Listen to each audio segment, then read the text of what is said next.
এখানে সাজাগুজো হচ্ছে। একটা এরকম জিনিস বানাবো ঘরে, যে কুলুঙ্গি মাস্টার বেডরুমে যে জানলাটা আছে না, হ্যাঁ আমি কালকে সারা রাতে প্ল্যান করে ফেলেছি কি ওই বেডটাকে সরিয়ে দিয়ে ওই জায়গাটাতে আমি একটা এরকম ব্যবস্থা করবো, বেডটা চওড়া মতন করে জানলার ধারে বসবো বলে। আচ্ছা এখানে তো কুলুঙ্গি দিয়ে তুমি এরকম করে না, ওখানে তুমি জানলা। জয়সালমেরের সোনার গ্রাম দেখতে পাচ্ছ, কিন্তু তুমি মাউন্টেন হাউসে কি দেখবে?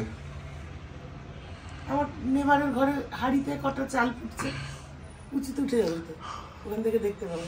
আমি সিরিয়াসলি বলছি, আমাদের বেডরুমে এরকম একটা জায়গা আমার চাই, যে যেখানে আমি বসে থাকবো আর সাজুগুজু করবো আর পড়াবো, এসব করবো।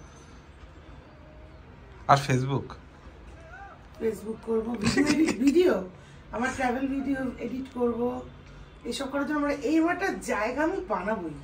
আর আর ব্যাকি নো ম্যাটার হোয়াট। আর ব্যাকি এরকম থাকবে না, এই দৃশ্য তো আর পাবো না কোথাও। তবে আমাদের বাড়ির থেকে আশেপাশে আমাদের বাড়ির এই বাড়ির দৃশ্যটা অতটা মানে কিছু দৃশ্য বলে কিছু নেই। এরকম থাকবে কেল্লার মধ্যে, সেটা আর পাবো কোথায় কেল্লা? তাহলে বাইরে আমি ঘরের ভিতরে এটা বলে তুমি বাইরেটা কেল্লা বানিয়ে দাও, আমাদের ফেন্স গুলোকে কেল্লার মতন হিসেবে চালিয়ে দেবো। তখন মনে মনে ভেবে রেখে দেবো যে ওটা বেশ কেল্লা। আমি সত্যি বলছি, আমার একটা এরকম জিনিস বানাবোই। ঠিক আছে।